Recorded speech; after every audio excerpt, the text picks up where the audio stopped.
मामा म्हणणारे आरोपीकडून 11 वर्ष बालिकेवर अतिप्रसंगाचा प्रयत्न, मोबाईल देऊन 9 वर्ष मुलीला गुंतवले, दुसऱ्या मुलीवर अत्याचाराचा प्रयत्न. आईने अचानक दार वाजवल्याने धक्कादायक प्रकार उघडकीस, बोरी खुर्द येथील घटना, गावात संतापाची लाट. शेजाऱ्याच्या विश्वासाचा गैरफायदा, बालिकांवर गंभीर प्रकार. पोक्सो कायद्याअंतर्गत आरोपीवर कठोर गुन्हा दाखल, भारतीय न्याय संहितेच्या कलम 65(2) अंतर्गत कारवाई. पोलिसांची तात्काळ कारवाई, आरोपी अटकेत. अल्पवयीन मुली सुरक्षित, वैद्यकीय तपासणी व समुपदेशन सुरू. बालकांच्या सुरक्षिततेचा प्रश्न पुन्हा ऐरणीवर, पालकांमध्ये भीती, बालसंरक्षणाबाबत जागृतीची गरज.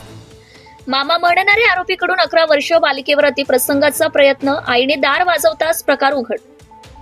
पुसद तालुक्यातील बोरी खुर्द येथे 11 वर्ष बालिकेवर अतिप्रसंग करण्याचा प्रयत्न झाल्याची धक्कादायक घटना समोर आली आहे. आरोपी हा शेजारी राहत असल्याने पीडित मुली त्याला मामा म्हणून संबोधत असल्याची माहिती पोलीस तपासात पुढे आली आहे. ही घटना 2025 रोजी सायंकाळी सुमारे 5 वाजताच्या सुमारास घडल्याचं तक्रारीत नमूद आहे.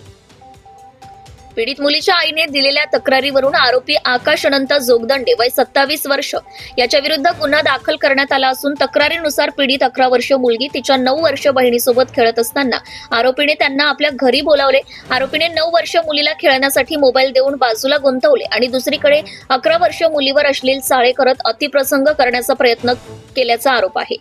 दरम्यान दोनही मुली बराच वेळ दिसत नसल्याने त्यांच्या आईने शोधाशोध सुरू केली. संशय येताच आईने अचानक आरोपीच्या घराचे दार वाजवले.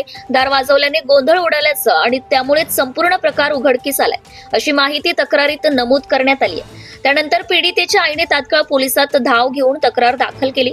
तक्रारीच्या आधारे आरोपी विरुद्ध भारतीय न्याय संहितेचे कलम 65(2) तसेच बालकांचे लैंगिक अपराधापासून संरक्षण अधिनियम पोक्सो 2012 अंतर्गत कलम 4 आणि 6 नुसार गुन्हा नोंदवण्यात आलाय. घटनेचं गांभीर्य लक्षात घेऊन पोलिसांनी आरोपीला तातडीने अटक केली असून पुढील तपास सुरू आहे. पीडित बालिकांच्या वैद्यकीय तपासणीसह आवश्यक समुपदेशनाची प्रक्रिया देखील सुरू करण्यात आली असल्याचं पोलिसांनी सांगितलंय. सत्ताशाही न्यूज चॅनलसाठी कृष्णा दोडके, पुसद.